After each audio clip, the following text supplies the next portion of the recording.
Voilà, donc moi je suis Cécile, j'ai 43 ans, je suis mariée, j'ai deux grands garçons et je suis bipolaire de type 1. Je travaille à mi-temps. En 2016, mes enfants m'ont vu en phase maniaque, donc ils avaient 4 et 7 ans. J'ai d'ailleurs quitté leur père. Et ensuite, ils m'ont vu en dépression mélancolique. Donc, tout de suite, pour que ce soit plus gai, je donne la suite. Donc, mon diagnostic, il a été posé en 2018. Donc, j'avais 37 ans. Et lors de cette pose de diagnostic, mon mari a compris que j'avais fait une phase maniaque et on s'est remis ensemble.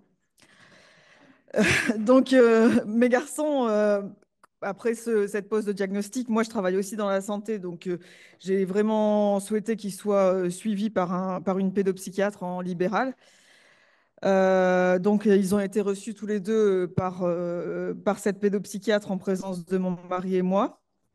Ils ont expliqué à cette dame comment ils avaient vécu les choses. Bon, évidemment, pour moi, ça a été extrêmement émouvant. J'ai pleuré. Bon, ça fait vraiment bizarre d'entendre ces enfants raconter tout ce que j'avais pu faire.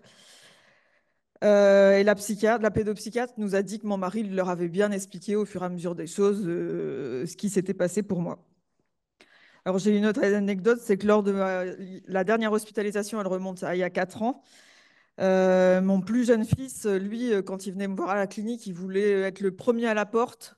Si ça ouvrait à 14 heures, il était là à 13h50 et il voulait absolument être le premier à passer la porte quand la porte s'ouvrait. Alors que mon plus vieux garçon, lui, s'était confié à son prof principal au collège sur mes difficultés. Mes garçons sont toujours venus me voir, que ce soit à l'hôpital public ou à la clinique, avec mon mari ou avec mes parents ou avec ma maman. Ils sont toujours venus me voir. Donc actuellement, bah, je suis stable, mais même stable, je suis fatigable. Ils me voient souvent fatiguée. Leur père leur dit fréquemment bah, qu'il faut aider maman parce que maman elle est malade.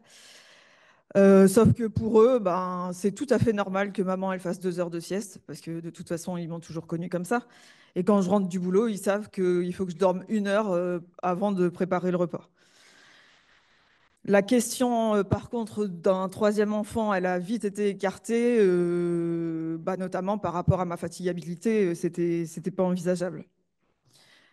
Bon, j'avoue quand même que j'ai un mari assez exceptionnel. En 20 ans, ça va faire 20 ans que en juin, pardon, ça va faire 20 ans que je le connais. Donc lui, il s'est renseigné pour apprivoiser la maladie. Moi, j'ai suivi une psychoéducation à la clinique de la MGEN de Lille.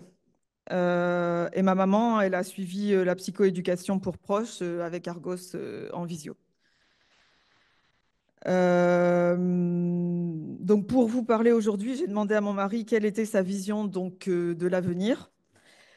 Il m'a répondu, continuer notre vie de famille en étant toujours attentif à nos comportements, les enfants et moi, pour anticiper un état dépressif ou maniaque et agir au plus vite si besoin.